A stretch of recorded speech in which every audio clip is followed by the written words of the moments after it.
အချိန်မှာတော့ပေါ့နော်ဆရာကြီးအနေနဲ့အဖွင့်မိန့်ခွန်းပြောတာနောက်ကျမအစီအစဉ်ကြီးညာတာတွေကမြန်မာလိုပဲပြောသွားမှာဖြစ်ပါတယ်အဲ့ဒီအချိန်ကြာလို့ရှိရင်မြန်မာ channel ရွေးထားတဲ့သူတွေအနေနဲ့ကmute original audio ကိုမနှိပ်ပါနဲ့ဒီ original audio ဖွင့်ထားပေးပါဒါဆိုလို့ရှိရင်အင်္ဂလိပ်လိုင်းကလွှင့်နေရတယ်ကိုကြားရပါလိမ့်မယ်တကယ်တမ်းအင်္ဂလိပ်လို lecture စတဲ့အခါမှာလည်းမြန်မာ channel ရွေးထားသူတွေက mute original audio နှိပ်လိုက်တယ်ဆိုလို့ရှိရင်ဒါအင်္ဂလိပ်လိုအတန်နှစ်တန်မထွက်တော့ဘူးပေါ့နော်အဲ့တော့စမ်းကြည့်ပေးကြပါအင်္ဂလိပ်လို channel ကပြောနေရကြားချင်တယ်ဆိုလို့ရှိရင် unmute လုပ်ထားပါတကယ်လို့မဟုတ်ဘူးနှစ်တန်မကြားချင်ဘူးဆိုလို့ရှိရင်တော့ mute လုပ်ပေးပါဟုတ်တယ်မှာ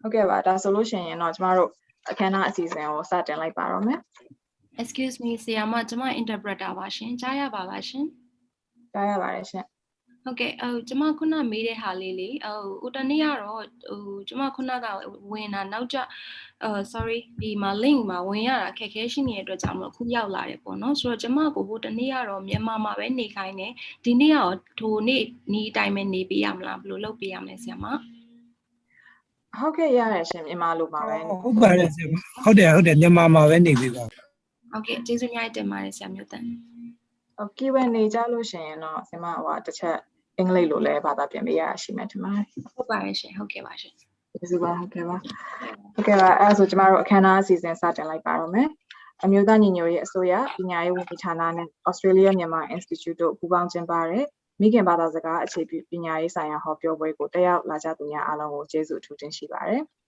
Thank you very much for joining us today ကျမတန်ကြားနေရလားဆရာမအင်္ဂလိပ်လို channel မှာဟုတ်ကြားရပါတယ်အခုကျမအင်္ဂလိပ်လိုတော့ပြောင်းလိုက်မယ် Hello Joe can you hear me Yes I can very well Okay now they are doing opening announcing that event has commenced အမျိုးသားပညာရေးဝန်ကြီးဌာနအနေနဲ့လူငယ်များနဲ့ပြည်သူလူထုတရက်လုံးဆက်စပ်မပြတ်ပညာသင်ယူခွင့်ရရှိနိုင်ရေးနဲ့ရှေ့ဆက်သွားမယ့် Federal ပညာရေးကိုထိထိရောက်အကောင့်တွေပို့ဖို့အတွက် Public Lecture Series တွေကိုပုံမှန်ကျင်းပသွားဖို့ရည်ရွယ်ထားပါတယ်။မိခင်ဘာသာစကားအခြေပြုပညာရေးဟာလည်းမြန်မာနိုင်ငံပညာရေးအတွက်များစွာအရေးကြီးတဲ့ကိစ္စတစ်ရပ်ဖြစ်ပါတယ်။လက်ရှိအစီအစဉ်တွေကိုမြန်မာလိုပဲကြီးညာသွားပါမယ်နော်။ဒီဟောပြောပွဲကိုUniversity of Melbourne, Australia မှာ Professor Joseph Lobianco ကဦးဆောင်ဆွေးနွေးသွားမှာဖြစ်ပါတယ်။ယနေ့အစီအစဉ်အရပထမဆုံးအနေနဲ့ပညာရေးဝန်ကြီးဌာနပြည်အောင်စုဝန်ကြီးဒေါက်တာဇော်ဝေစိုးမှအဖွင့်အမှာစကားပြောကြားသွားမှာဖြစ်ပါတယ်။ဆက်လက်ပြီးတော့ Australia Myanmar Institute မှာဥက္ကဋ္ဌဖြစ်သူ Professor Christopher Lam မှအဖွင့်အမှာစကားဆက်လက်ပြောကြားသွားပါမယ်။ ဒီနောက် Professor Joe Lobianco ရဲ့ presentation စတင်မှာဖြစ်ပြီးတော့နောက်ဆုံးအစီအစဉ်အနေနဲ့အမေးဖြေကဏ္ဍထားရှိသွားမှာဖြစ်ပါတယ်။ We'll have Q&A section for today.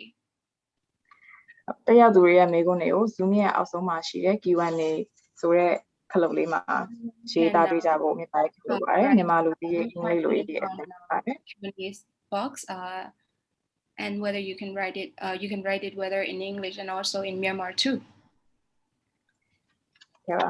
ပထမဦးစွာအမျိုးသားညီညွတ်ရေးအစိုးရပညာရေးဝန်ကြီးဌာနရဲ့ပြည်အောင်စုဝန်ကြီးဖြစ်သူဒေါက်တာဇော်ဝေစိုးအားအဖွင့်အမှာစကားပြောကြားလိုက်ဖို့ဖိတ်ခေါ်ပါတယ်။ Zoweso, the Union Minister of Myanmar Education from NUG government. ကျေးဇူးတင်ပါတယ်အားလုံးမင်္ဂလာပါဒီနေ့ကျွန်တော်တို့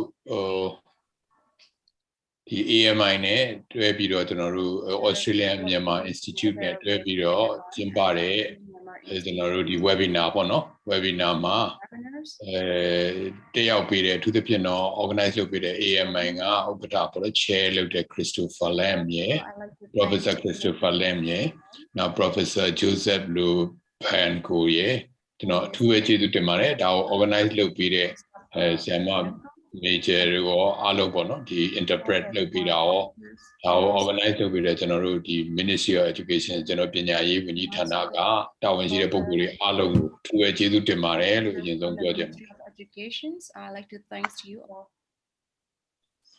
နောက်ဒီမှာအခုဒီ webinar ကိုတက်ရောက်လာတဲ့မြန်မာတနိုင်ငံလုံးကရောကျွန်တော်ထင်ပါတယ်တချို့ကတော့ကဘာကပါရှိပါလိမ့်မယ်အားလုံးတက်ရောက်လာတဲ့ဒီ audience အားလုံးတက်ရောက်သူအားလုံးကိုအထူးပဲကျွန်တော်တို့ welcome လဲလုပ်ပါတယ်ကြိုလဲကြိုဆိုပါတယ်ကျေးဇူးလဲတင်တယ်လို့ပြောချင်ပါတယ် for joining us today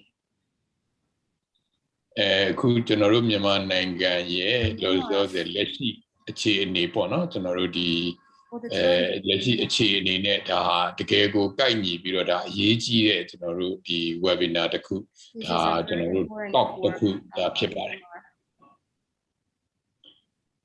ဆိုတော့ဒီမှာအရေးကြီးတယ်ဆိုတာကတော့ကျွန်တော်တို့ခုချိန်မှာကျွန်တော်တို့ဒီဟာဒီပညာရေးနဲ့ပတ်သက်ပြီးတော့ပြုပြင်ပြောင်းလဲမှုတွေကျွန်တော်တို့ပြုလုပ်နေတယ်နောက်တစ်ခုကတော့ကျွန်တော်တို့မြန်မာနိုင်ငံရဲ့အနာဂတ်နဲ့ကိုက်ညီတဲ့ပေါ့နော်ကျွန်တော်တို့မြန်မာနိုင်ငံမှာအလုံးတိုင်းရင်းသား135ပေါ့နော်နောက်ဒီဘာသာစကားပေါင်းက100ကျော်ရှိနေတယ်ပေါ့နော်ဆိုတော့အဲ့ဒီဟာနဲ့ကိုက်ညီတဲ့ကျွန်တော်တို့ပညာရေးစနစ်ကိုလိုပါ So it must suit with our local context.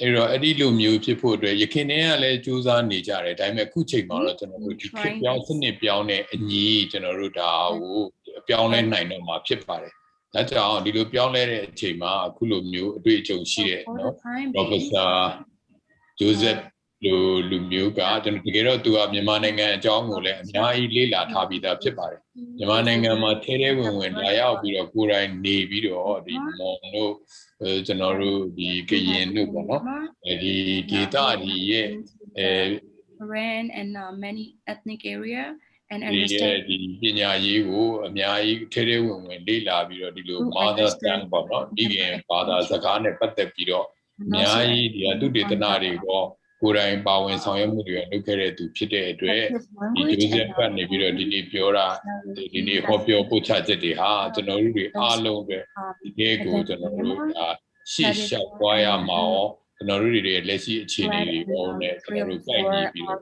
ကျွန်တော်တို့သွားမယ်လမ်းပြကျွန်တော်တို့ဒါဟိုနော်ဟောပြောပွဲလို့ပြောရင်ရပါတယ်ဒါကြောင့်ကျွန်တော်အနေနဲ့တော့ခုလိုအချိန်ပေးပြီးအားစိုက်ပြီးတော့ကျွန်တော်တို့အတွက်စေတနာတွေမြင့်တာတွေနဲ့လုပ်ပြီးတဲ့Christopher ရော Joseph ရောအထူးကျေးဇူးတင်တယ်လို့ပြောရင်းနဲ့ကျွန်တော်အားလုံးကိုညာပါလို့လုပ်ဆက်ပါတယ်ကျွန်တော်တို့ရဲ့ဒီဖြစ်ပြောင်းစနစ်ပြောင်းတော်လှန်ရေးကြီးကျွန်တော်တို့အောင်မြင်ရပါမယ်လို့ကျွန်တော်အနေနဲ့အဓိဋ္ဌာန်ပဲပြုပါတယ်အရေးတော်ပုံအောင်ရမယ်အရေးတော်ပုံအောင်ရမယ်မင်္ဂလာပြောကြားပေးသွားပါတယ်ဆရာကြီးဒေါက်တာဇော်ဝေစိုးကိုကျေးဇူးအများကြီးကျေးဇူးအထူးတင်ရှိပါတယ်ဆက်လက်ပြီးတော့ Australia Myanmar Institute ရဲ့ဥက္ကဋ္ဌဖြစ်သူ Professor Christopher Lam မှဆက်လက်မိန့်ခွန်းပြောကြားသွားမှာဖြစ်ပါတယ် Professor Christopher Lam ဟာ1986ခုနှစ်မှ1989ခုနှစ်အထိမြန်မာနိုင်ငံရဲ့ Australia နိုင်ငံတန်အမတ်အဖြစ်တာဝန်ခံထမ်းဆောင်ခဲ့သူတူဖြစ်ပါတယ် Australia Myanmar Institute ရဲ့ဥက္ကဋ္ဌအနေနဲ့မြန်မာနိုင်ငံရဲ့ပညာရေးလူမှုရေးနဲ့ဖွံ့ဖြိုးရေးဆိုင်ရာကိစ္စအဝဝတွေကိုဒီဇိုင်းမမတ်ကူညီဆောင်ရွက်ပေးလျက်ရှိပါတယ် Professor Christopher Lam ကိုအဖွင့်အမှာစကားပြောကြားဖို့အတွက်ဖိတ်ခေါ်ပါတယ် Mr. Christopher Lam for his opening remarks. Thank you very much, Minister. It's a great honor to be here in this room with you, although it's a big worldwide room, and to have our friend Jatoy Pan here as well, of course, and others from your office. AMI sees it as a very special opportunity to be able to take part in a meeting with you of this kind. And I give my many thanks, my biggest thanks to Jolo Bianco, our colleague, for the work he's done with your colleagues in putting this together. For AMI, having seen what happened on the 1st of February, one of our biggest concerns, apart from, and at that time it was not quite as serious as it is now, was what would happen to education with the military stepping in as it did and disrupting all the education in the country, from postgraduate education right down to the level of children in their villages. The disruption of education for us, it means that the task that we had set ourselves in AMI to help Myanmar towards its objectives under the UN Sustainable Development Goals was at great risk. And that risk has just magnified and multiplied since then. So what you're doing in examining the structure of education in the country, the reforms needed, and looking at the way forward is for us of critical importance. I should also say that the military, having stepped in, have been unable to get the education sector functioning at all, and they won't be able to get it functioning. You represent the hope of the country for the future and the future of its youth. And those youth, as we keep saying in AMI, are the key to the future of the country. The days of governance by the elderly and the gone are over. And the military thinks that it can step in and resurrect education in the country. Everybody in the country knows that's completely wrong, that you represent the future of the country and its youth, and therefore of its way of government for that future. You also, and I wasn't going to dwell on this, but I will say a few words, because of your history as the rector of University of Medicine 1, you also understand better than most people the situation of the health sector in the country. And that, of course, is your other portfolio, your other main portfolio. For us, education and health are the fundamental underpinnings of the realization of the Sustainable Development Goals. You can say what you like about industry and all those other goals, but none of them function at all without health and education being at the core. And so you have a tremendous responsibility, and it's a great honor for us in AMI to be able to work with you to that future. And I hope we can satisfy your needs as well. That's all I'll say for now. And Joe will fill out everything else that needs to be said. And I wish you well for this seminar. Thank you very much. Thank you. Thank you so much.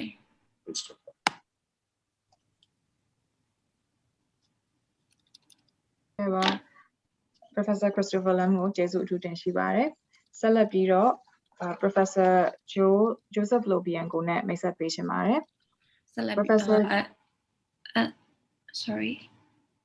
Professor Joseph Lobianco ကတော့မိခင်ဘာသာစကား Professor Joseph Lobianco is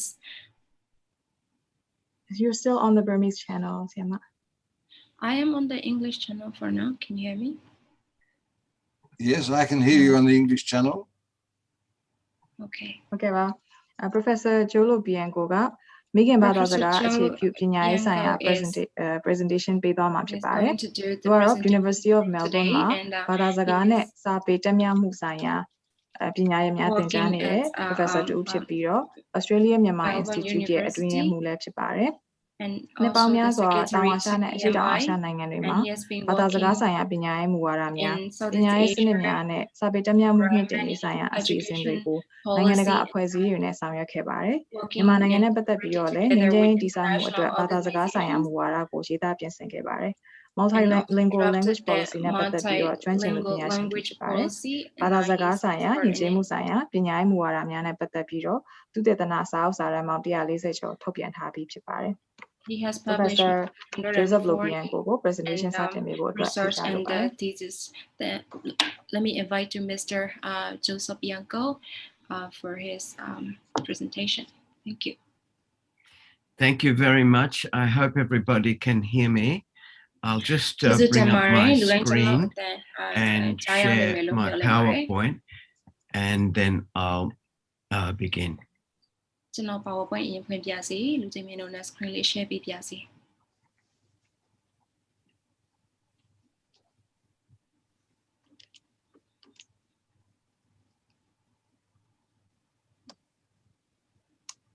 I hope everybody can see the slides. I want to begin by saying that it's a great honor to speak to you today. And I am delighted to see that in the audience quite a few names of friends and people I know that I've worked with.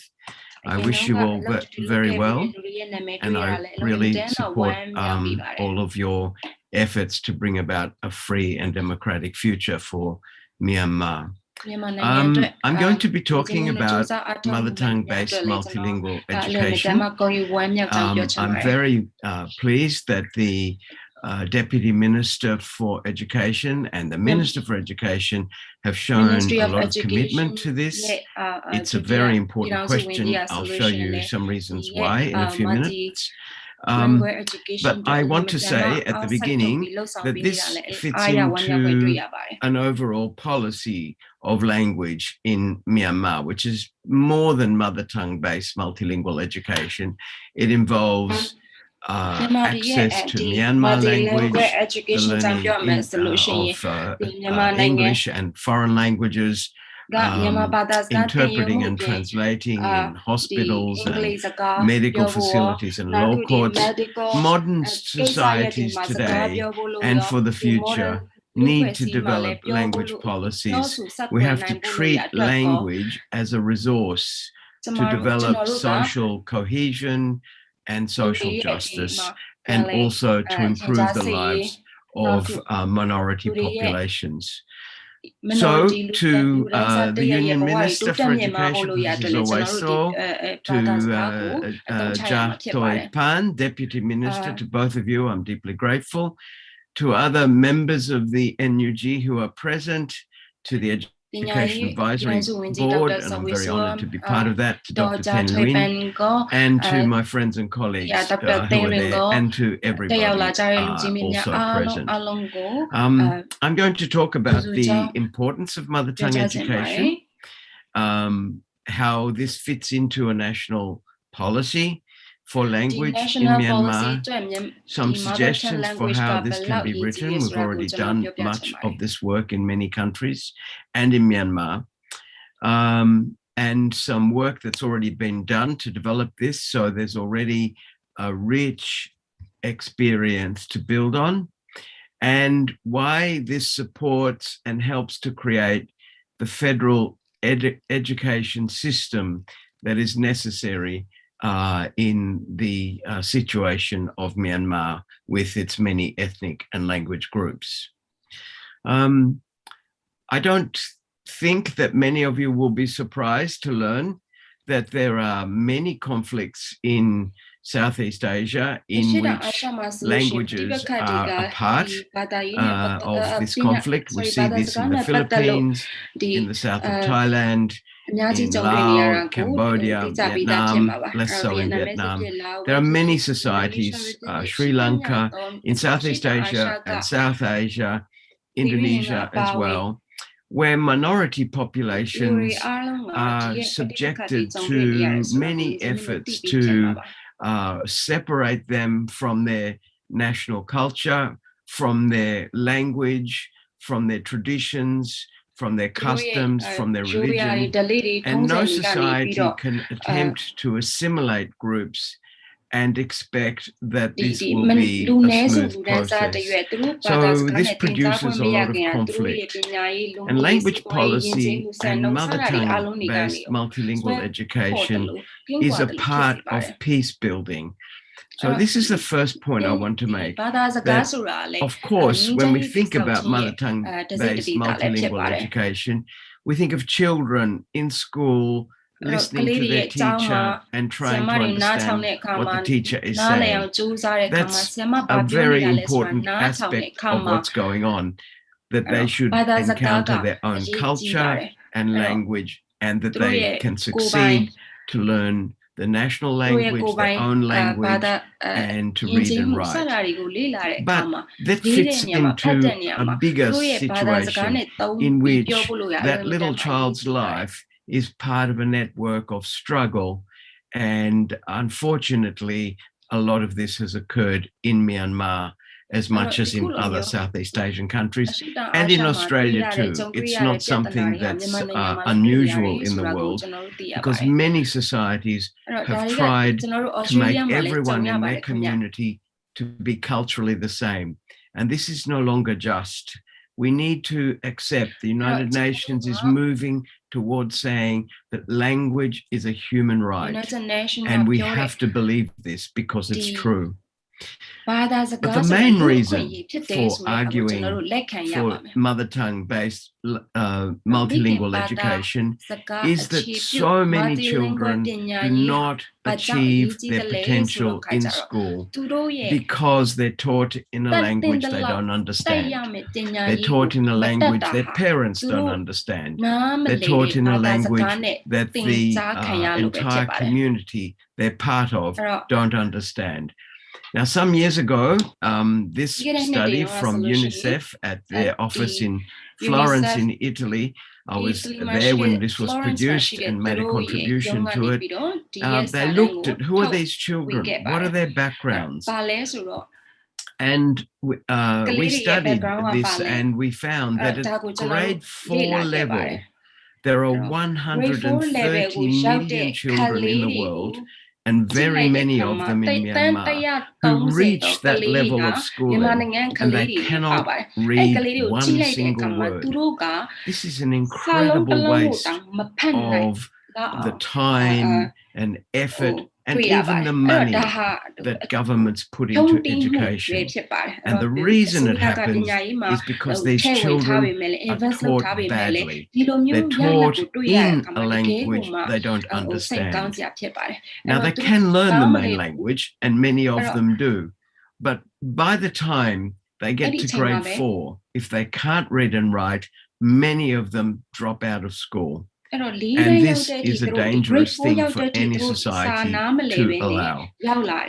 So this question of mother tongue education is not just for teachers, it's not just for ethnic communities, it's a concern for everybody in a society.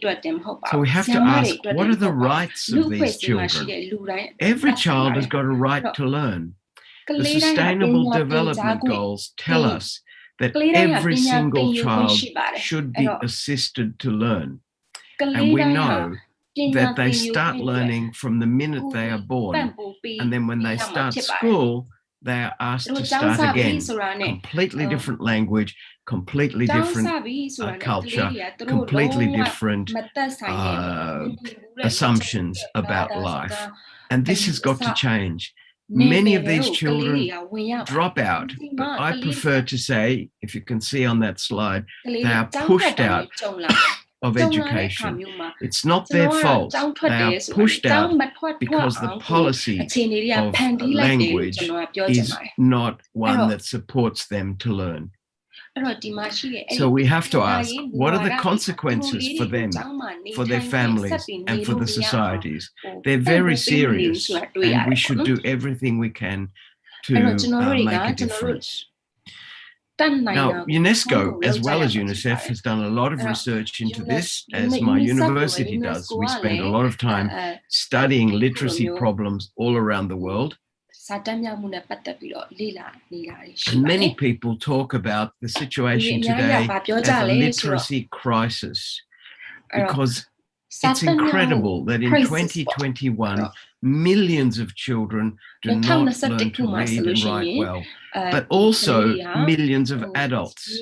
And with technology changing very fast and computer-based literacy being extremely important, the job of literacy teaching is more complicated than ever. So you can see here that UNESCO is saying that literacy is much more than reading and writing and counting. It's about identification, understanding, etc. in a digital, text-mediated, information-rich world.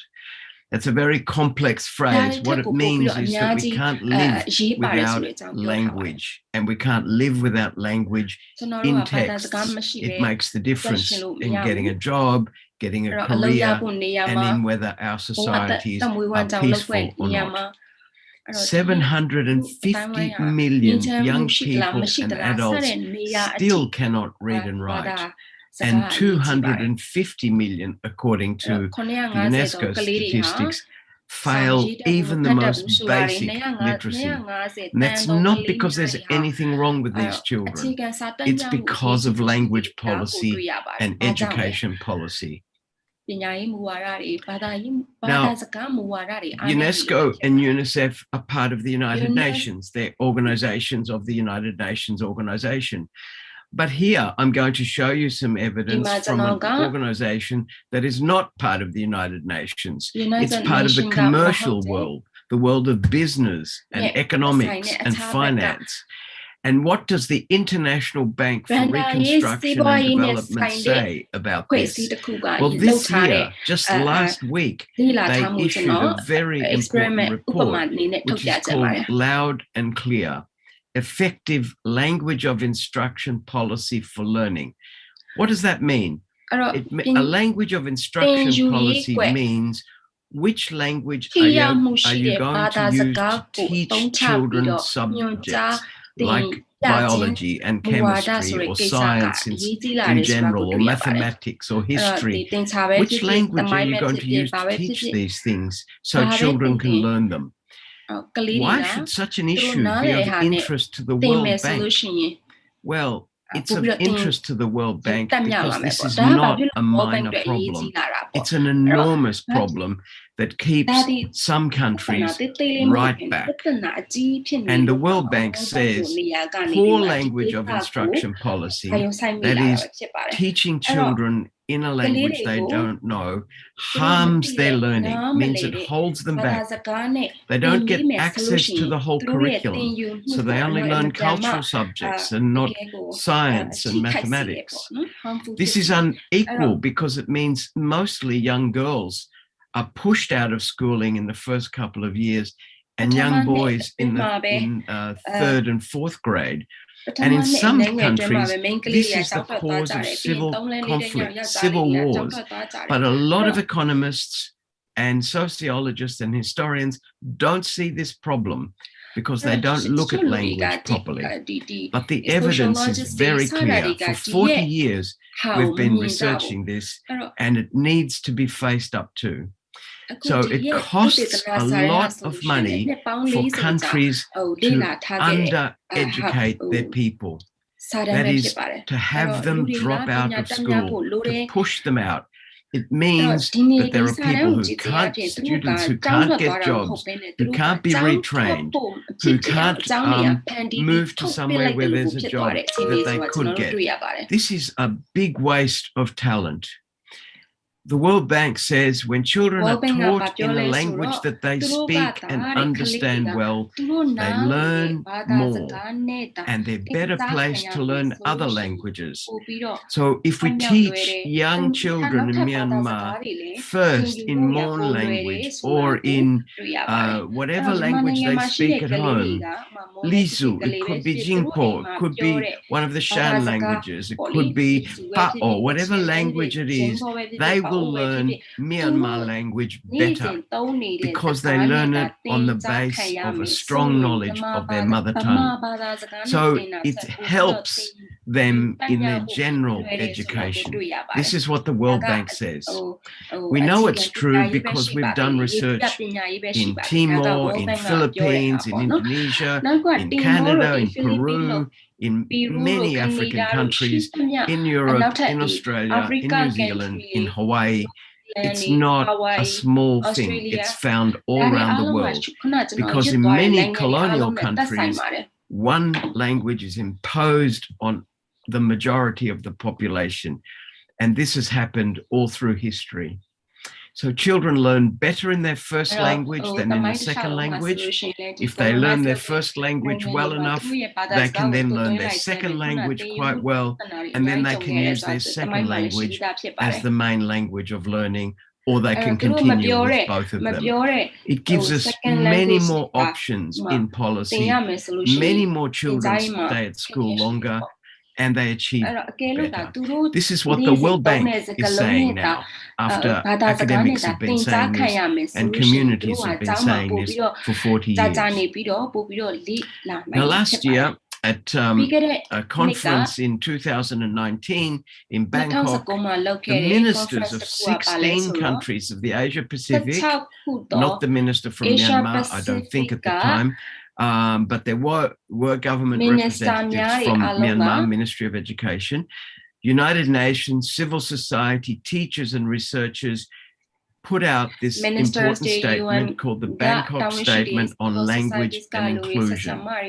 I'm going to tell you a little bit about what this statement says. I've put it in Myanmar language on the right and in English on the left. I hope what I managed to do there you can read, but I'll show you the link in a minute. You can download the Myanmar language version in 1 minute off the web if you wish.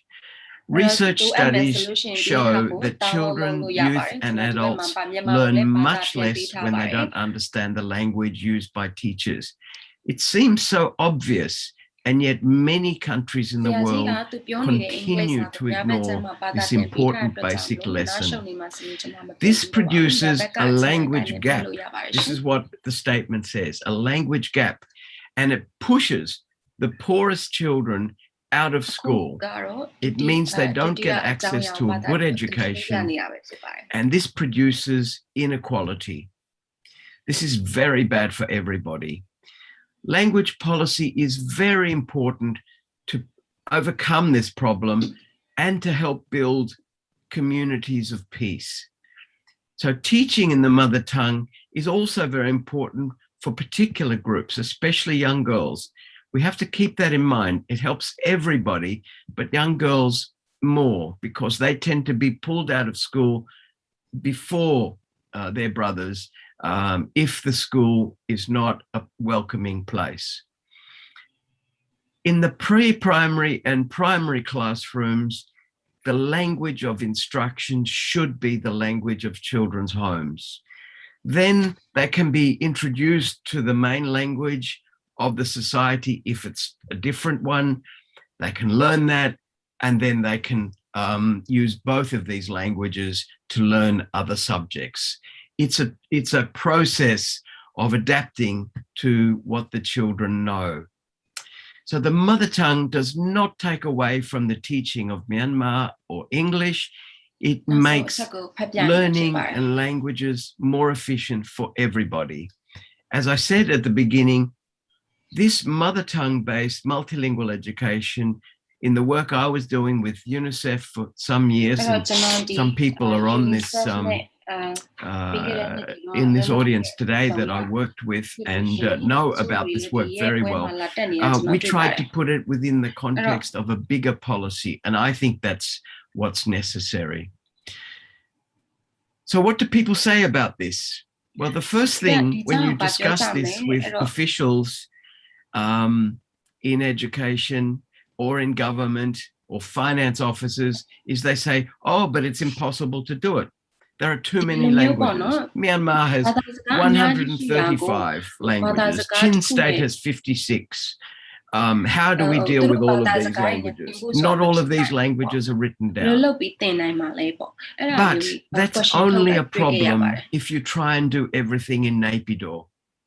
If you have a decentralized federal system, it's actually not a problem. And I can't talk at length now. I discussed it with some people from the MoE the other day. All the practical ways we know that you can implement a multilingual education and mother tongue education easily. It takes policy to make it happen, and it takes a structure of decentralized education to make it possible. But it is possible. It's happened in many countries. 2002, the Philippines passed a law which allowed indigenous, ethnic and tribal groups to be taught in their first language for 3 years. And the rate of achievement in those languages and staying on at school and then in Filipino and English was raised almost within 18 months. So we know it can happen. It's completely possible. How to solve this problem of many languages? There are many ways to do this. I won't talk about this now, but there is a paper available. I'll make it available to the National Unity Government, MoE, to distribute to people if you want. But decentralization is one of the most important ways for this to happen. So the question I'm going to go back to before I describe some other issues is, why do we want to have mother tongue-based multilingual education? I want to summarize this again. Children learn better. The reason we have compulsory education, we force parents to send their children to school. Most children don't actually want to go to school. They would rather play. But we force them to go to school. And we should think about the curriculum that they experience there more. Most countries, and I talked with education officials in Myanmar many times, and they would say, yes, but they must be citizens of one country, learn Myanmar language, be able to travel and live in Yangon or somewhere else. But we know that they learn better if you teach them first and extensively in their mother tongue, and they learn Myanmar language better if you do that. So it's no answer to say that we should teach the national language. Of course, that's the case. But children learn it better if their learning is better in general. Because they only have one brain. There's a lot of brain science that's been conducted researching children's learning. The part of the brain that deals with language is the same for all languages. It's connected to each other. Of course it would be. So children learn better. They stay at school longer. And we all want that because we don't want children to only have inadequate education. Some people think that if you learn to read and write in school, and then you stop going to school, you will be literate forever. And this is not the case. Many adults in my country, in Australia, as well as in Myanmar, who do not read and write very well, could read and write in school, and then they went into jobs in which you don't have to read and write very much. And there are many jobs like that. And so they depend on their children or their spouse or other people to read them things. And adult literacy studies show that many of the people who can't read and write as adults could read and write as children. So we want them to stay at school longer because this gives you permanent literacy. This is a very important point to keep in mind. Then ethnic pride and maintaining the MT, the mother tongue. I think this is a human right. And the United Nations will declare this a human right. I'm absolutely confident. It's already implied as a human right in the human rights principles of the UN. And increasingly, it's being named as a separate human right called language or linguistic human rights. The right to have your own name. Some countries, and this happens in Myanmar, deny this right to some of the communities. You know the ones I mean. The right to be able to use your language with your children. The right for your children to be proud of their ethnic background. This does not make them less committed to the country. It makes them more committed to the country. And through this process, they become bilingual and biliterate faster. Then we can look at marginal communities that are suffering extreme poverty or very bad health outcomes. There is a very direct connection between literacy and health. The people who most are unable to look after their health are the people with the lowest level of literacy. And so literacy and language interact with health, with ecology, with education, and with the economy. It supports democratic citizenship and participation. Because if your society allows you to identify, to belong, accepts that you are different, but allows you to be who you are and also be a full citizen of the country, this supports democratic practice much better. As I said, it improves health and employment. It makes the society richer culturally, and it promotes social cohesion. These are many reasons for mother tongue-based multilingual education within the framework of a multilingual policy for the whole country. I'm going to talk a little bit later about the National Education Law of 2014 and the amendments in 2015, which provide some of this, but not enough for the right of children to be taught through their language. At the moment, they have the opportunity to study it as a subject, and not even very often. but that's not enough. So language is a basic and important human right. I'm going to give you some examples of research on this from different parts of the world.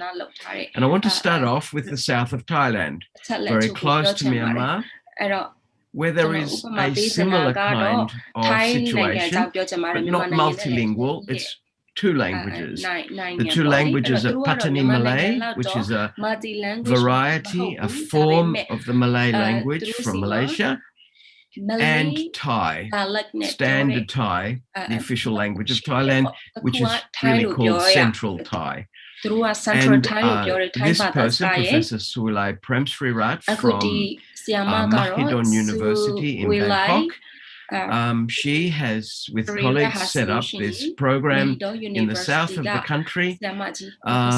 Only a small number of schools, of the thousands of schools in these 3 provinces that have a Muslim Patani Malay population, but a part of Thailand, only a small number of these schools follow the bilingual mother tongue method that Professor Suilai and others have set up. And she was given an award for this in 2016, and this was her statement. This is a Muslim community in a mainly Buddhist country, and they speak their own Malay dialect. Most don't speak Thai. The fact that most don't speak Thai means they have done poorly in the Thai monolingual school system and have not always gone on to higher education. As a result, they face problems finding work, which makes it easier for youth to be drawn into conflict. Now, I don't know how many of you realize that in the last 15 years, there's been a very serious conflict, and 16,000 people or more have been killed, or 7,000 people, sorry, have been killed, including 200 teachers. So this is a very, very serious issue. And the research on these programs in South Thailand, there's too much information now, I won't read it all. But just let me say, the research done by Thai scholars and written up for a UNICEF publication shows very clearly that the children who are taught first in Patani Malay, their mother tongue, they learn Patani Malay and they learn Thai faster than the children who are taught just in Thai. I think that's really very important. They learn their other subjects better. They can do better in maths and science and reading comprehension because they understand what their teachers are saying to them. Imagine not understanding what a teacher says to you. How can you learn what they're teaching you, etc.? So this is very close and it's very compelling evidence. Dr. Nakamura from Bangalore in India, very similar study for the poorest children in the slums of the major cities of South Thailand.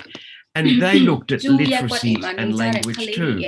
And they found that if children can achieve 60% proficiency, that is, if they know 60% effective reading, and that's not that high, but if they can get just to 60% in their mother tongue, they learn English and their mother tongue literacy better. But if they don't get to at least 60% in their mother tongue, they will have many problems in all of their learning. Now, I don't think this transfers easily, this study, for different reasons, which I won't explain now. But it's a good example of something important. That is, that we need to get to a certain level of ability. We can't just have a few weeks of children's mother tongue. They have to be able to read and write in their first language to get the most benefit. And now I want to give you an example from a completely different organization, like the World Bank. This is the OECD. It's sometimes called the Rich Countries Club. It stands for the Organization for Economic Cooperation and Development. And they are based in Paris. in France, and they have got this enormous study going on, testing literacy levels all around the world and education levels, the PISA studies and other studies. And they compare literacy in different countries.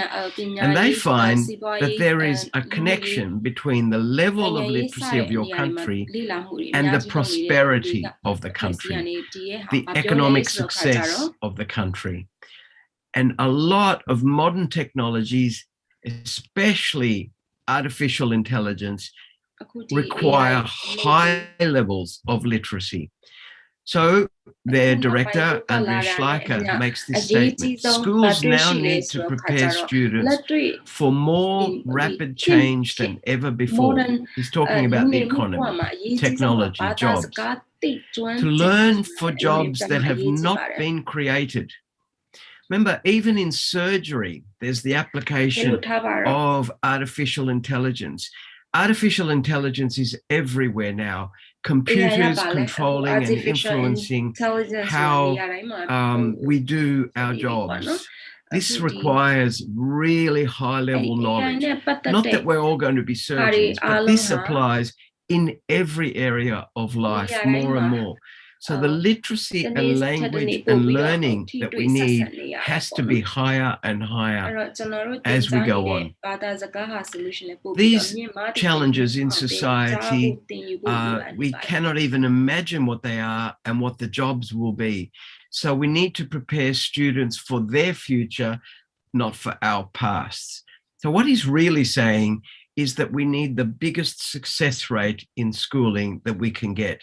And we know, even from OECD studies, that that means that in the earliest years, children have to be helped to succeed.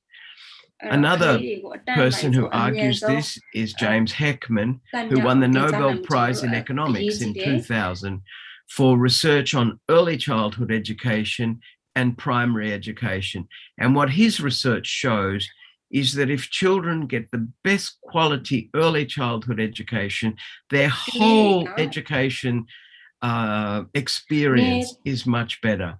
The early years are very important, but most people focus on universities and high school. I think we know why that's the case, but it's very unfortunate because it's in the earliest years that you build the success that you need. I'm just going to give you some other reasons why mother tongue-based multilingual education is important. Next year, the United Nations starts the International Decade of Indigenous Languages for sustainable development, peace building, and reconciliation. Myanmar should be in the forefront of this. 135 languages, many of these very rare languages in the world and spoken by small communities. These languages are a precious resource. They're a human right, and the United Nations is dedicating 10 years after 2019, which was the International Year of Indigenous Languages. So many countries benefited from this, including my own country, where we have many of the same challenges that Myanmar faces with Indigenous rights. We participated in this, and so there is now an intention to make it for 12 months.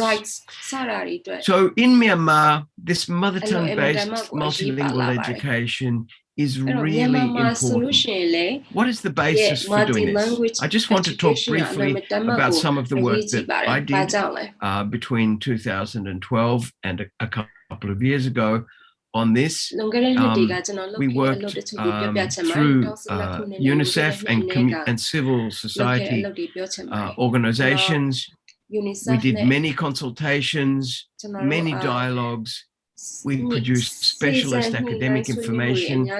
We held a major conference at the University of Mandalay. 350 delegates, for the first time ever, I think, discussed in great detail with officials in government, with community groups, with experts, how to design it in different parts of Myanmar.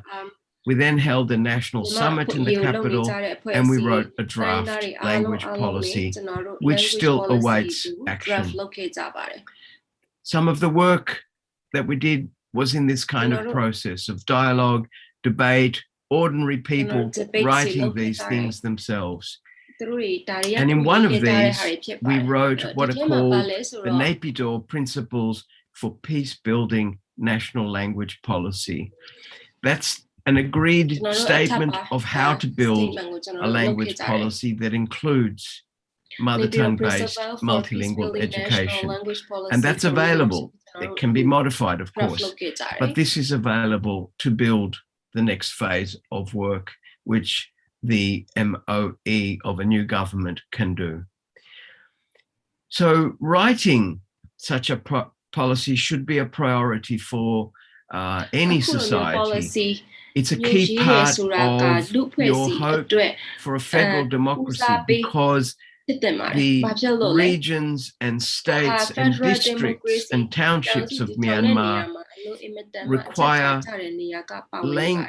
education delivery specific to meet local needs. And that's not done well when it's done far away in Naypyidaw. In any society, it's better to do the policy and delivery as close as possible to the people who need these services. So a key aim of education policy and implementation and reform must be mother tongue-based multilingual education. For all these reasons: education justice, peace building, economic benefits, and for shaping the future of the union in a peaceful way. So much groundwork is already done.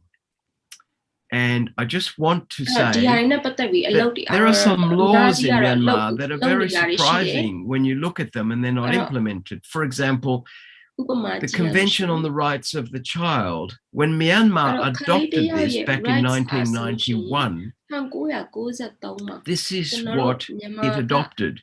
It adopted a law that every child shall have the right to maintain his or her own cherished language, literature, and culture, to profess his or her own religion, and to follow his or her own traditions and customs. Adopted in 1993, I should say, July. Now imagine if that principle had actually been implemented, where the country would be today. So the multilingual education begins with the mother tongue, the home language of children, but it doesn't stop there. It provides instruction in the mother tongue at the beginning. It builds literacy in the mother tongue, and then it offers teaching in the main language of the country, along with the mother tongue as well. So I just want to finish in a few minutes to say, I think another important part of what's needed is much better data. I did a little study for CEDAW, the Committee for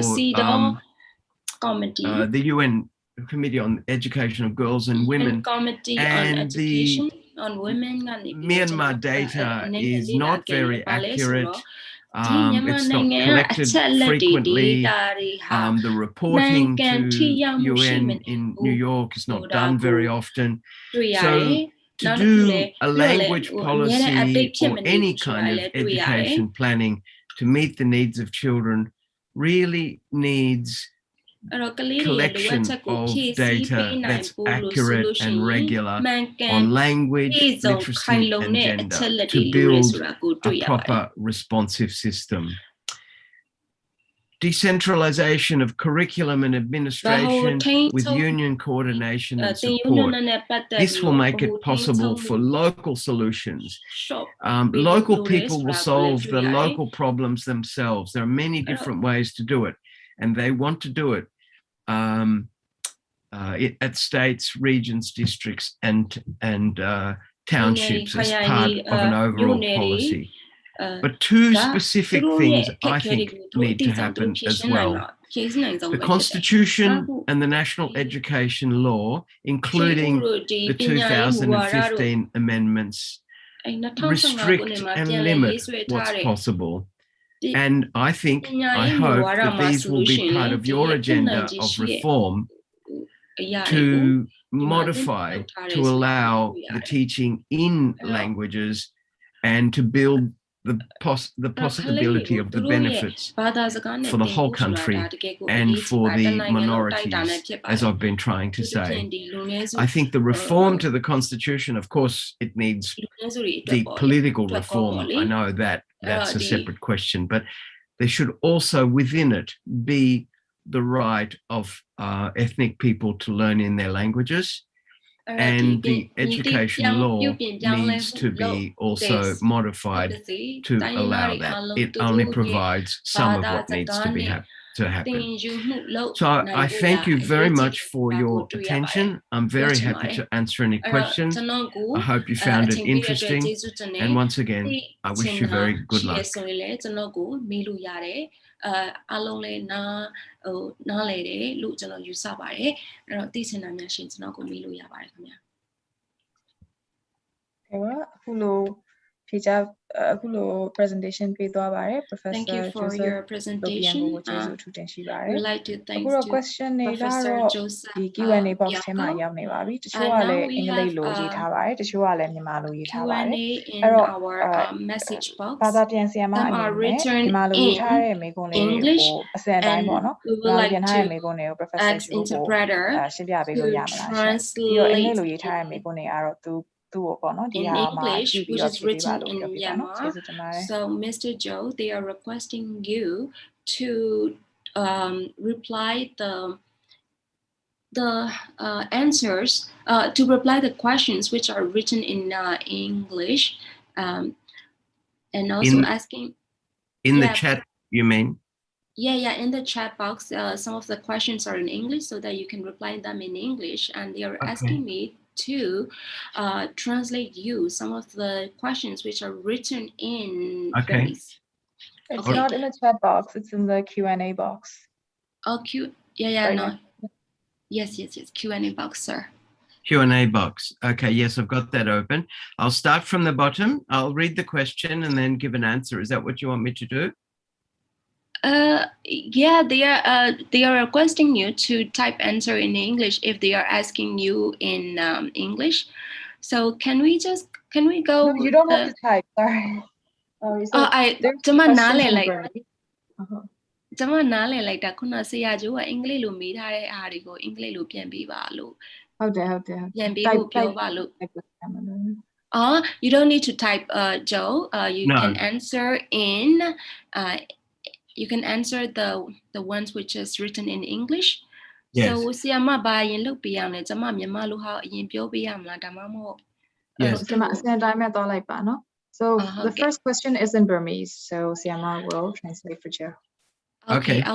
I'll do it. Wait a second, because which is written in Zoji, and I need to because my one is Unicode. I sent it in the chat box in Unicode. Can you check? Wait. In chat box or professor lecturer, where it is? It's in all panelists. Sorry, there is a bit of Siama Sai, MT, MBD, MLE. Is that the one in Unicode? Professor. Ethnic Nowadays Affairs Center. Okay. Thank you, Joe. This is one first question. Yes. Thank you, Professor. I am from Ethnic Nationalities Affairs Center. I'm a researcher, and we have done by our center. We have done MTB, MLE, a paper. We have done it in our findings. We have suggested that state-based, ethnic-based, and scholar-based. We have found out that 3 ways. If we are using these state-based, ethnic-based, and school-based things, what will be the challenges? And also, if we are going to the federal education system, what do we need to arrange for a fiscal federal arrangement? And also, our center is suggesting the education for subnational levels. Please discuss about those. Okay, there are 3 parts to this question. Thank you very much for the question, and congratulations on your work. I can imagine how interesting that is. I'd love to see that. The first 3, I would give 3 answers to your questions. Firstly, I think the challenge is transition. If you start off in the mother tongue, the transition to teaching in Myanmar language is often very complex, and mostly people do it too soon. That's why I gave you the example from India, not because I think that research is easy to apply in Myanmar, because I think there's a script issue there, but it's too technical to go into here. But basically, they had a 60% level of knowledge of the first language. This is what we need research on in Myanmar context with languages in Myanmar. This is what there is very little of. So we need to know, because the Burmese language, Myanmar language, has a big difference between the spoken variety that people have and the written language. And every student, poor students of Burma origin in Yangon or Mandalay, also have a difficulty. I met many of them. I read a lot about this, and a lot of teachers told me about this problem. It's called diglossia. That's what the name of this is, where there's a big difference between how a language is spoken and how it's written. It's the same with Tamil and Arabic. Many languages in the world have this. But in English, it's not very big. So there's the transition between the mother tongue and educational Myanmar, the language of education in schools. This requires a lot of work at the local level, supporting teachers there's a special methodology, a special way of teaching to know when the transition happens and how to make it happen. And this is not going to happen if education is centralized in Naypyidaw, because these are very subtle and important things that parents can help, teachers can help, and researchers at a local level. So that's the first challenge, I think, is transition, and it's a big one. Then the other part of your question was about... Mr. Joe, can I translate? Oh, yes, sorry, I forgot because about you have a lot of information in it. Thank you. Yes. ဆရာခုနကမေးတဲ့မေးခွန်းကိုကျွန်တော်ဖြေရမယ်ဆိုလို့ရှိရင်ဆရာရဲ့မေးခွန်းကိုကျွန်တော်3ပိုင်းပိုင်းပြီးမှ3ခုဖြေခြင်းနဲ့ပေါ့နော်အဲ့တော့ပထမအဆုံးအနေနဲ့ဆိုရင်ဆရာတို့စိန်ခေါ်မှုအနေနဲ့ဆိုလို့ရှိရင်ဘယ်အချိန်မှာကြုံရမလဲဆိုတော့ transition လုပ်တဲ့နေရာပေါ့အဲ့တော့ဘယ်လိုနေရာလဲဆိုတော့သူတို့ရဲ့မိခင်ဘာသာစကားကနေပြီးတော့ကျောင်းမှာအသုံးပြုတဲ့ဒီဘာသာစကားဒီ transition နေရာမှာအခက်အခဲရှိနိုင်တယ်ပေါ့နော်ဘာဖြစ်လို့လဲဆိုတော့အဲ့ဒါကြောင့်မို့ကျွန်တော်ခုနကဒီအိန္ဒိယကအတွေ့အကြုံကိုထည့်ပြောခဲ့တာပေါ့လေအဲ့တော့မြန်မာစာကအရေးနဲ့အဖတ်နဲ့မတူတဲ့အတွက်ကြောင့်မလို့အဲ့ဒီမတူတဲ့ခက်ခဲကဘယ်လောက်ထိခက်ခဲရှိလဲဆိုတော့တိုင်းရင်းသားခလေးတွေအတွက်တင်မဟုတ်ဘဲနဲ့ဒီရန်ကုန်မန္တလေးလိုမြို့ကြီးပြကြီးတွေမှာရှိတဲ့ခလေးမြန်မာတိုင်းဝိုင်းမှာနေနေတဲ့ခလေးတွေဒီတော့ poor student လို့သုံးသွားတယ်အဲ့တော့သူဆိုလိုချင်တာကဒီကလေးတွေအတွက်တောင်မှအခက်ခဲဒီနေရာတွေမှာနေနေတဲ့ကလေးတွေအတွက်တောင်မှအခက်ခဲရှိနိုင်တယ်ပေါ့နော်အဲ့တော့ဒါတွေကိုလုပ်ဖို့လို့အတွက်ဆိုလို့ရှိရင်ဒီရဲ့ပညာရေးကိုဗဟိုထိန်းချုပ်မှုနဲ့ပဲတွားနေမယ်ဆိုလို့ရှိရင်လုံးဝအဆင်မပြေပဲနဲ့ဒီပြည်နယ်နဲ့တိုင်းတွေမှာရှိတဲ့ဆရာမတွေresearcher တွေဒီရဲ့ပညာရေးကိုထောက်ပံ့ပြုနေတဲ့လူတွေအားလုံးအတူပူးပေါင်းလှုပ်ဆောင်မှသာလျှင်အောင်မြင်နိုင်မယ်ဖြစ်တယ်လို့ကျွန်တော်ပထမအဆုံးအနေနဲ့ပြောချင်ပါတယ်နောက်ထပ်2နဲ့3ကိုသူထပ်ပြီးပြောပါလိမ့်မယ်ရှင်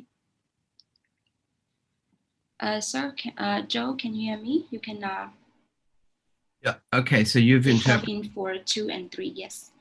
Okay, so points 2 was about the federal arrangements, and point 3 was about the subnational groups. I'll be much quicker because even though they're very big topics, but the federal arrangement should it was much it should be the difference between funding and implementation, funding and coordination and assessment should be local, but funding and coordination should remain at the union level, and statistics, the national comparisons and data gathering, but everything else should be as close as possible, including teacher education, to where students are and to the local universities, so they and colleges. So there should be university and college reform as well, to help them to be connected. Now, many do this already. You know, there are wonderful people everywhere who do really excellent work, but it's the initiative of many people. What I think needs to happen is for it to be structural in the law. So I think it's, I'll just say, I think it's a question of keeping as much activity and implementation as close as possible to the district and township level as the law can manage. Do you want to interpret that?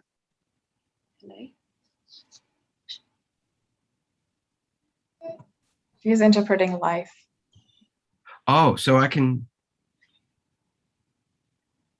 I keep talking?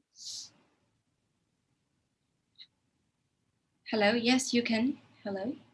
Okay, the third point the person mentioned was subnational groups, and I think I've tried to answer that already. I think that for subnational groups to feel part of the nation that they belong to, their characteristics, their culture and language have to be recognized and respected. I think that's both a human right and part of peace building. Respectful ဖြစ်ရမယ်နောက်တစ်ခုဒါဒီလေနိုင်ငံတည်ဆောက်ဖို့အတွက် peace building အတွက်ကောအလွန်တမ်းအရေးကြီးတယ်ဆိုတဲ့အကြောင်းကျွန်တော်ပြောချင်ပါတယ် Yes. Now, do you want me to read one of the questions from the Q&A? Yes, please. Thank you, Professor. Yes, please. There are many questions here, so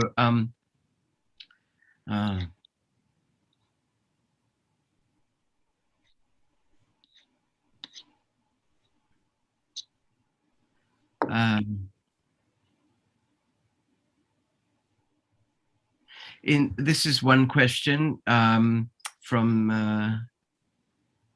Tal Myat Ein. In some states, there are more than some races, and various races have been spread around the country. So my question is, what is the preferred approach in mixed situations where language of students are mixed, in your opinion? Thank you. Okay, in situations like this, as I said, we discussed the other day the practical solution. Oh, sorry, I need to. The practical solution to this is possible through centralized language schools. So children can go together to school because for social reasons, we want children to meet each other across the ethnic groups, to know each other, to respect and become friends with each other. This is important from a citizenship and ethnic harmony point of view, but we can still deliver them mother tongue support within their schools. In Molomyain, in Mon State, with really mainly 4 languages, one kind of action is possible, but you wouldn't do that in Chin State, which has many languages that are similar to each other. So this is what we call sociolinguistics. That's the big word for this, and it means the language in society, and it's very different in different parts of Myanmar. In the cities, you have many different groups from all over the country who come to live there, and so something different happens there. And if with a decentralized federal system, this responsiveness, we can call it, this sensitive to the local need, can be done much more easily. In Chin State, quite a lot of research needs to be done about in some areas people want a common language to be selected. In other areas they want their local, very local language and dialect to be selected, and that can happen in some places. But in Mon State, it's really Karen, Pa'o, Mon, and Myanmar language, and in some places Thai. So a completely different solution there. So this pattern, I think the MoE, under a new democratic future for the country, can respond generously by acknowledging that this is the nature of the country. The solution comes from the people. When you talk to them, we have many successful examples in Australia, but in other parts of the world, and also in Myanmar. Not everything has to come from outside. At our conference in Mandalay, there were groups of people from Shan State, from the NUG areas.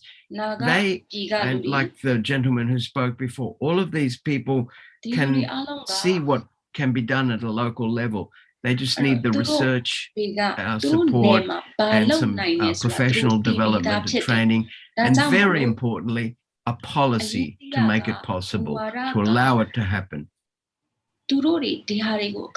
There's another question that there's some so shall I so the earlier questions, the ones on the top are the ones that have been asked earlier, so let me go through the list and translate some of the questions so that we don't miss out on the Burmese questions.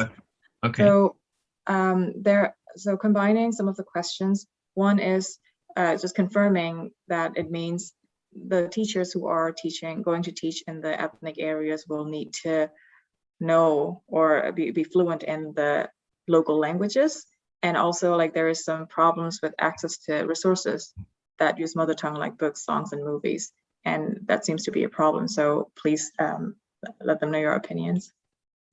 Yes, the question of teacher knowledge has been also addressed in many countries. In 1995 in Papua New Guinea, they decentralized early education to village level, and before then all the education decision making came from the capital city, Port Moresby, and they, Papua New Guinea has 860 languages, many more languages than Myanmar, and they are mostly tribal languages. They also have English and 2 what are called Creoles that are based on English. And so they were trying to teach everything in English, and of course many students just dropped out of school because teachers could not be trained properly in English. Their English was not very good, and the students couldn't understand them, and they were not developing any literacy. So this reform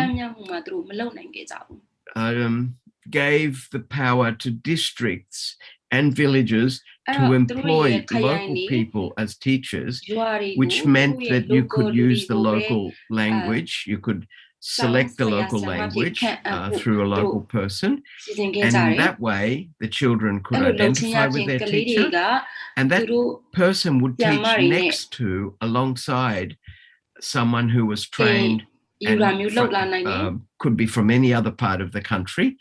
And this meant that the children were getting both local development of their learning and learning of English. And over time, English became more and more the language of teaching. So this is just one way to do it, but the same principle of decentralization is there. If you keep everything at Naypyidaw, then this is very hard to do. So local teachers need support, training, and materials, and they can do the job of teaching a similar curriculum. Another way to do this, and you can do these 2 things together, is to have, which you do to some extent already, local knowledge and a national curriculum. And the local knowledge can be 20%, 30%, and the national curriculum is the rest. Now, if you do that, which already exists in the curriculum in Myanmar, then you have to tie it to the language policy to make it really work. But I think there are better solutions than splitting the curriculum up, and it's mostly through decentralizing. Thank you, Professor. So the next question is in English. It's about whether there should be options for children who are migrating to other places. For example, 2 schools and 2 classrooms with 2 different language policies in an area. This is a very good question because, of course, in any society, people move and they move for long periods or short periods. So that's where the common part of the curriculum helps these students, because they, if they shift from one place to another, the curriculum is at least similar. It's not exactly the same. So a localized system allows you to respond to this need, and through coordination of units of teaching, you can meet the needs of mobile students much more easily. So this can be responded to quite well. Thank you, Professor. Another question, I think it might also concern the MoE officials. It's about whether ethnic language policy can be implemented in this transition period. Sorry, I didn't really hear you properly. What was the question? So whether the ethnic language policies can be implemented during the transition period. You mean under the current regime? Yes. Oh, well, we know that the unfortunately and very tragically, the Tatmadaw are not very sympathetic to the rights of people, to say it mildly. I think this solution, this true mother tongue rights, depends on the NUG taking its proper role as the government of Myanmar. At a future time, I cannot imagine that the regime that treats its people so badly could do such a thing. So, no, I would be pessimistic about them doing it at all. In fact, I think that what this implies, what we're trying to produce here, what you are trying to produce here, is a kind of change for, it's a democratic change. So it really needs a new government, a democratic government. Thank you, Professor.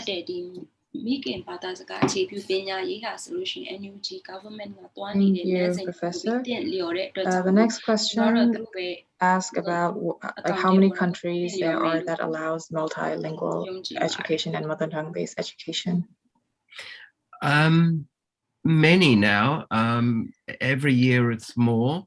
In some countries, there has been a lot of progress, and then they stop and they go backwards, and then they come up again. I think it's true now that at least 6 countries in Latin America have started to respond to this need by supporting the languages other than Spanish and Portuguese. And the same results in these countries, but many countries do not support it. But it's very, if you look over time, it's probably a third to a half of the countries now have some effort in this, and 30 years ago it was hardly any. So we can see a movement that's very strong, and if you look at the request for materials and training every year, it's enormous. So the problem is there everywhere, and the countries that have tried very hard to respond to it have succeeded the best. I can give you some examples in Africa or in Europe or Latin America, and they all show the same thing. in Timor-Leste, the country of Timor-Leste that became independent 20 odd years ago, the mother tongue-based multilingual education and also teaching in the local language, Tetum, instead of Portuguese, which is the colonial language, for the first few years, has had a dramatic effect on keeping children in school, all the same things I was saying before. And that policy was going very well.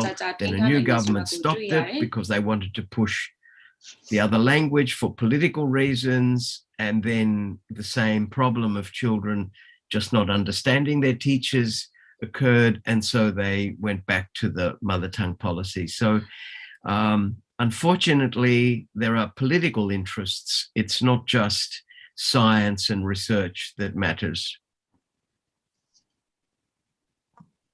Thank you, Professor. May we take about 10 more minutes for Q&A? Yes. Yes. Okay. So the next question asks, at what level of government is the language policy in schools implemented? Local, state, federal, etc. Well, I think the policy should be adopted at the national level, at the union level, but it should have what I call a mirror or a complementary policy at every state level. We developed policies in Mon State, Cayenne State and Kachin State, and at the National Summit in Naypyidaw, we worked with people to try and get this mirrored through the Naypyidaw principles at the national level, the union level. So the idea was that they would integrate together, but that didn't, that wasn't taken forward, so it didn't happen. But that's what needs to happen, because it has to be implemented at the local level, but it has to be made possible at the federal level, at the union level. So I think I would describe the federal policy as a facilitating policy. That is, it makes it possible. It doesn't implement it. The implementation happens at the local level. Implementation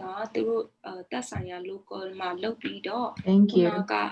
And the next question asks about the implementation of MTB MLE at different levels of education, whether it should be at the primary level or secondary level, or whether it's differentiated by age groups. I think in most cases it will be at pre-primary and primary, and it depends on how big the language group is, whether there are materials available in that community language. Now, in Australia, we have some programs in Aboriginal languages which are very restricted just to the first couple of years, because there isn't enough literature and textbooks and written material. But in other languages, it goes all the way through to high school. So what you do depends on the level of development of the language. Do you have a language and culture committee? Do you have dictionaries for the language? Do you have grammar books? Do you have readers? Do you have textbooks? These are resources that you must have to allow to do it properly. And in some very small communities, it will be only possible at the preschool. But even that is important.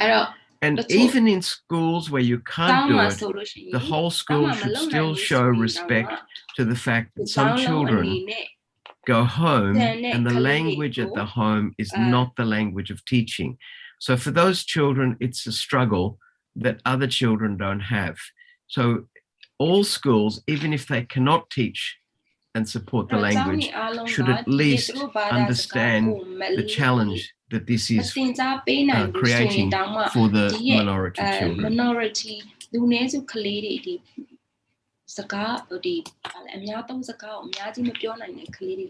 Thank you, Professor. So there is a lot more questions. If you want to answer some of the questions first, rather than going sequentially, that's fine too. Okay. There's one question that says, what if the ethnic language has only a spoken form and not a written form. Could it be used in MTB MLE? Yes, for the very initial, I think I said something just a minute ago relevant to this. For the, and this is true of some languages in Chin State, and it's very true in many parts of Australia. So here you would be limited, obviously, because you can't have literacy activities, but you can still have spoken language support. So I didn't go into the complexities of the programs, because the programs must have a spoken language element and a written language element in both the mother tongue, any regional language, like in some areas you've got the local, very local language, then you've got a state language, and then you have Myanmar language. So in each of these, you've got the spoken level and the written level, and then you've got cultural knowledge. So there's really three aspects to every language: cultural knowledge, written and spoken language. And the program, I mean, it's too much to discuss in this session today, but there are very detailed studies done by people, including at the Bangkok-based mother tongue-based multilingual education network, which has a lot of resources for this kind of thing. So yes, there are solutions for this, and they have been tried, and they have been found to be successful as well. Thank you, Professor. Maybe we can pick one more question from the chat, and then we can go to closing. There's a question that says, should the high form of Burmese be curtailed in children's multilingual education? No, I wasn't saying that. I was saying that you should have a transition to it. You should, it's like second language method. We call it second dialect method. When you're learning a second language, you need to be taught by a teacher who knows the difference between mother tongue and second language, because it's a very different methodology. It's the same with the second dialect. If you know one dialect of a language, you can learn the other dialect more easily, but you have to be taught it in a way that connects what you know to what you don't know. So the pedagogy, or which is another word for how to teach this, teachers need to be trained to do this. So there's the mother tongue, written and spoken, then the Burmese or Myanmar language in written and spoken form, and then in the high level for education, the educated form. And this is something that it's not that hard to train teachers to know this, but if they don't know it, they don't really know how to help the kids, how to help the students. Thank you, Professor. And I would like to thank all the participants for a very engaging question and answer session. And thank you, Professor, for such an informative presentation. For the closing of the event, due to the time limits, may I ask Deputy Minister Jaffer Ben to give an open closing remark? And also there are some questions that are targeted towards NUG MoE about whether what MoE's view regarding MTB MLE system is. So maybe Siama can also address it in the closing remarks. Thank you. Thank you very much. I will speak in both English and in Burmese. So I think let me answer the question first. Yes, I'm a NUG. We are going forward the NUG MoE. We have a profound commitment towards federal education for the future. So that includes we regard the MTB MLE education as one of the important elements of going to a federal education. We will have a policy. We hope that we are in the middle of drafting a policy, not just NUG, with the inclusion of different stakeholders. We will draft a policy for the future federal education, which include the rights to mother tongue based education, mother tongue based multilingual educations. So that's so far. That's I would like to say like that. And then another thing is that we would acknowledge the self-determination, the right to administer education in an ethnic area, in a local area. So the self-determination of education, that one is also important. So many of these areas, the MTB and MLE system will be implemented, will be governed, will be administered in the states and region and in the local areas. So that's another important element.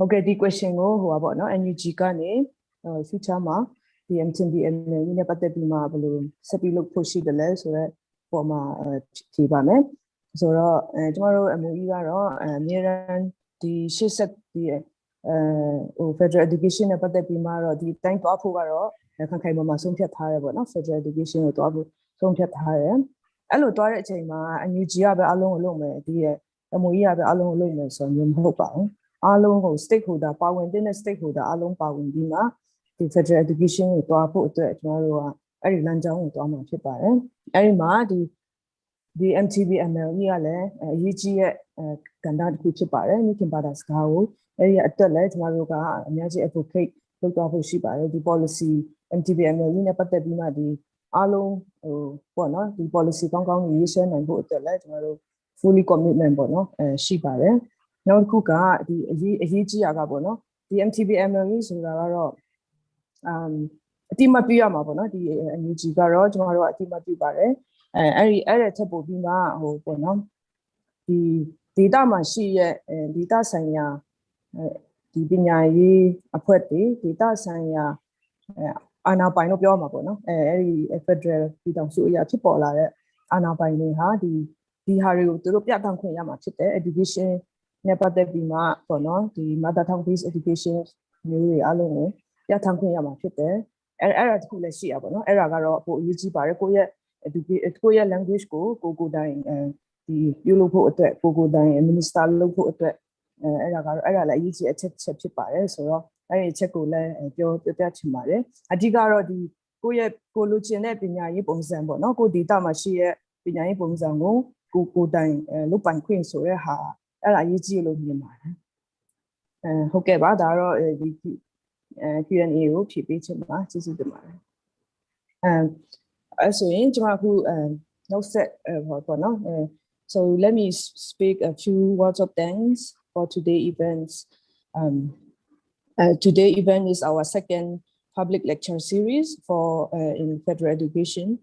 So as you know, the minister also said, you know, we are very committed towards federal education, and you know, also this is also new things for many of us.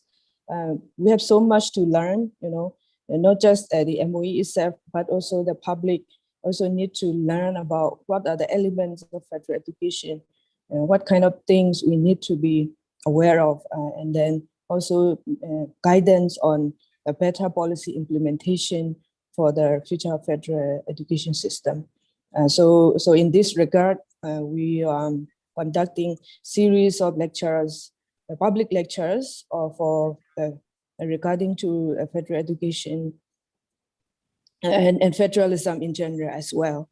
So I'm very happy and I'm very thankful for AMI for your involvement, for your coordination and your scholarships and friendship for this event. And I also like to thank translators Masara and MC Ellis and MoE EC members who make this today event happen, and also other attendees and who are, and you know, many these Q&A sessions are very lively. They ask very important questions that I learned a lot from the attendee as well. And most of all, for Professor Joseph Lubienko for your scholarships and friendship as well. Thank you very much.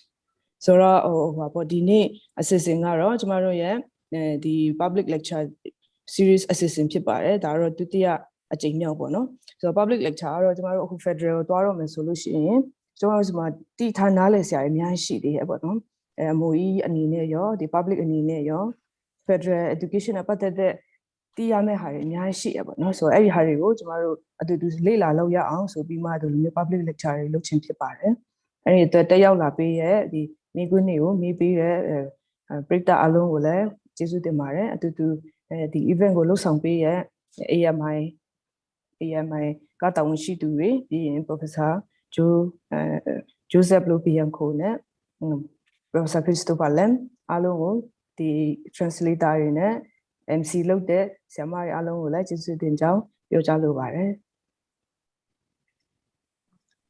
ကဲပါဒါဆိုရင်တော့ဒီနေ့ပွဲလေးကိုဒီမှာပဲညီကုန်းချုပ်လိုက်ပါတော့မယ်ဆက်လက်ပြီးတော့လုံးမဲ့ public lecture series တွေကိုလည်းတက်ရောက်ပေးကြပါလို့အားလုံးကိုဖိတ်ခေါ်ပါတယ်ရှင်ကျေးဇူးတင်ပါတယ် Okay bye bye Bye bye and thank you very much we'll see a lot more of you we have a lot of work to do together it's really good sure yes Thank you so much, Christopher, and then also Professor Joe, and all the, Samata Trepan, and all the organizing committee member and participant. Thanks. Thank you so much. Well, Dr. Zoe, so I've now had all my vaccinations. So I can interpret.